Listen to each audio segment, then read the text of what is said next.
ধন্যবাদ। আজকে অদ্বৈত মহাপ্রভুর মন্দিরে আমরা এখানে উপস্থিত হয়েছি।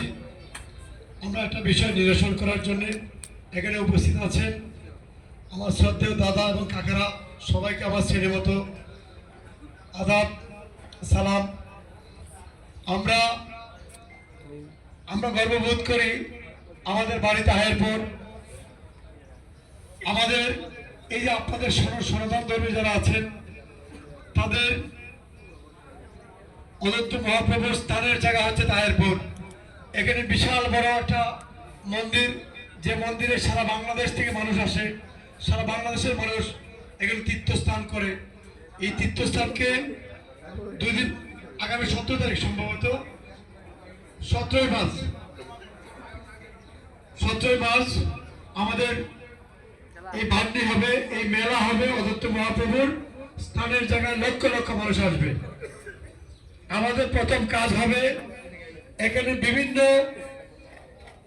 দেশ থেকে, বিভিন্ন এলাকাতে, বাংলাদেশের প্রত্যেকটা জায়গা থেকে আমাদের সনাতন ধর্মীর আমাদের অনেক মা বোনেরা আসেন, অনেক সম্ভ্রান্ত ফ্যামিলির মানুষজন আসেন, সকল শ্রেণী পেশার মানুষ আসেন এখানে স্নান করার জন্য।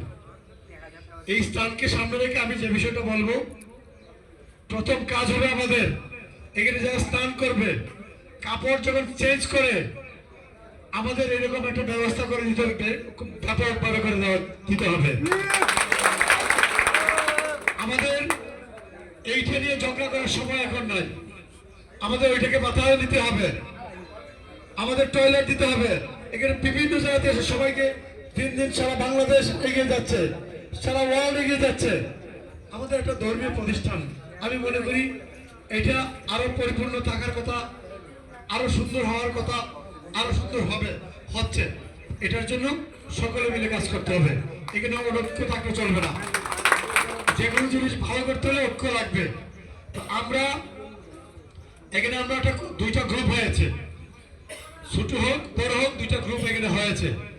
এই 2টা গ্রুপকে আমরা নিরসন করে দিয়ে যাব। আমরা 2টা গ্রুপের সমন্বয় কমিটি করব।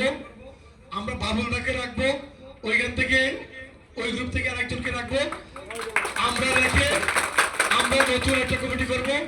আর হিসাব নিকাশের বিষয়টা আমাদের মাননীয় অ্যাডিশনাল পুলিশ সুপার মহোদয়, উনি এটা হিসাব নিকাশ করার জন্য একদিন ডেট করে উনি আসবেন, উনি আমাদেরকে সময় দিবেন। ওনার সাথে আমার কথা হয়েছে, উনি একদিন আসবেন আর একদিন অডিট করার জন্য উনি আসবেন। এখানে আমি বিশ্বাস করি ধর্ম এমন এক জিনিস, ধর্মের টাকা নিয়ে মানুষ খেয়ে কোনো মানুষ ভালো থাকতে পারে না।